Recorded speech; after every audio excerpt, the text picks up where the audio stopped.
ముఖ్యమంత్రి వైఎస్ జగన్మోహన్ రెడ్డి 10వ రోజు బస్సు యాత్ర ఒంగోలు పార్లమెంటు పరిధిలో కొనసాగబోతుంది. దాదాపుగా 4 అసెంబ్లీ నియోజకవర్గాల్లో ఆ యాత్ర కొనసాగబోతుంది. ఈ నేపథ్యంలో ఏ విధంగా యాత్ర ఉండబోతుంది, ఒంగోలు పార్లమెంటు పరిధిలో ప్రజలు ఏ విధంగా స్వాగతం పలకబోతున్నారో మనతో మాట్లాడేందుకు సంతనూతలపాడు ఎమ్మెల్యే సుధాకర్ బాబు ఉన్నారు. ఆయన రీజనల్ డిప్యూటీ కోఆర్డినేటర్గా కూడా వ్యవహరిస్తున్న నేపథ్యంలో ఆయనతో మాట్లాడదాం. సార్, ఏ విధంగా స్వాగతం పలకబోతున్నారు? గడిచిన 9 నెలలుగా చూస్తే కనుక ఎండను సైతం లెక్క చేయకుండా ప్రజలందరూ కూడా ప్రతి చోట కూడా స్వాగతం పలుకుతున్న పరిస్థితిని మనం దృశ్యాలను చూస్తున్నాము.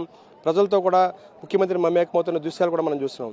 ఈ రోజు మీ పార్లమెంట్ పరిధిలో ఎలా ఉండబోతుంది? అసలు మీరు చెప్పింది నిజం. ప్రజలకు ఎండ పట్టట్లేదు, వడగాలులు పట్టట్లేదు, చెమట పట్టట్లేదు, శ్రమ తెలియట్లేదు.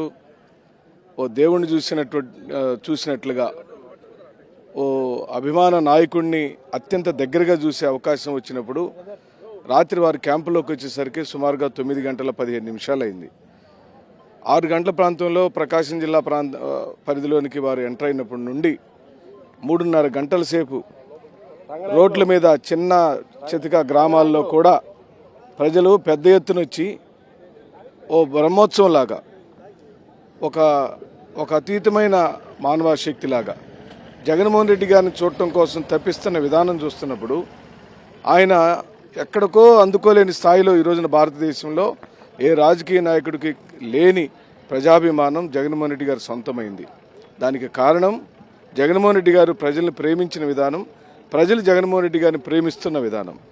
సాధారణంగా మీకు తెలుసు, ఇవి ఎన్నికల సమయం వచ్చినప్పుడు నాయకులు ప్రజల దగ్గరికి వెళ్ళి తాము చేసిన గొప్ప పనుల గురించి, కార్యక్రమాల గురించి చెప్పి మళ్ళీ తిరిగి అవకాశం ఇవ్వమని అడిగే సందర్భంలో ఈ రోజున వైఎస్ జగన్మోహన్ రెడ్డి గారు ఈ 5 సంవత్సరాల తన సుపరిపాలనలో తాను చేసిన మంచి పనులను ప్రజల యొక్క హృదయాల్లోకి వెళ్ళినవి అని చెప్పడానికి ఈ రోజున మేము సిద్ధం అనే ఈ బస్సు యాత్ర కార్యక్రమం దిగ్విజయంగా జరగటమే తార్కాణంగా మేము భావిస్తున్నాం.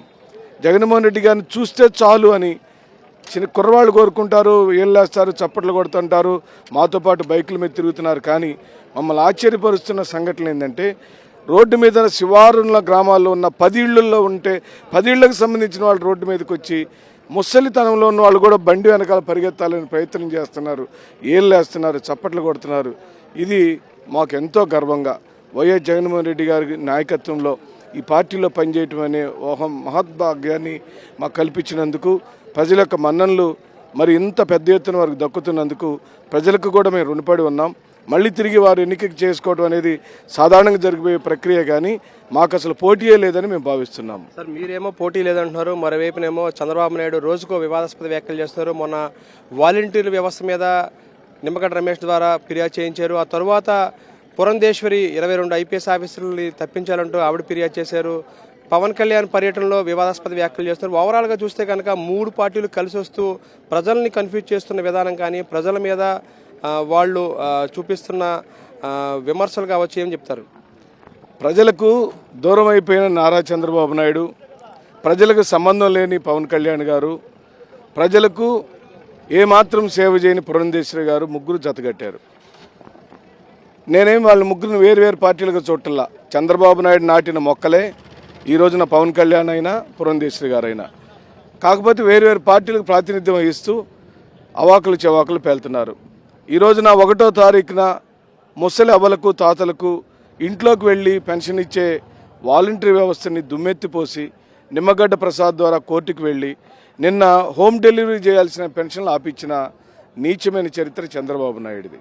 అలాగనే ఐఏఎస్లు ఐపీఎస్ ఆఫీసర్ల మీద పడి పాలనా వ్యవస్థని ఆ రోజున ఎలాగైతే అడ్డుకొని అనేకమైన సంస్కరణలు జగన్మోహన్ రెడ్డి గారు తీసుకొస్తే కోర్టులకు వెళ్ళి ఎలాగైతే వారి యొక్క కార్యక్రమాలను ఆపాలని ప్రయత్నాలు చేశారో ఈ రోజున పురంధేశ్వరి చేస్తున్నది అదే.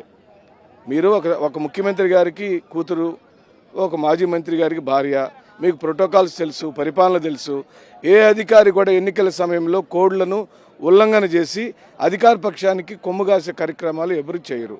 వారందరూ బ్రహ్మాండంగా పనిచేస్తున్నారు.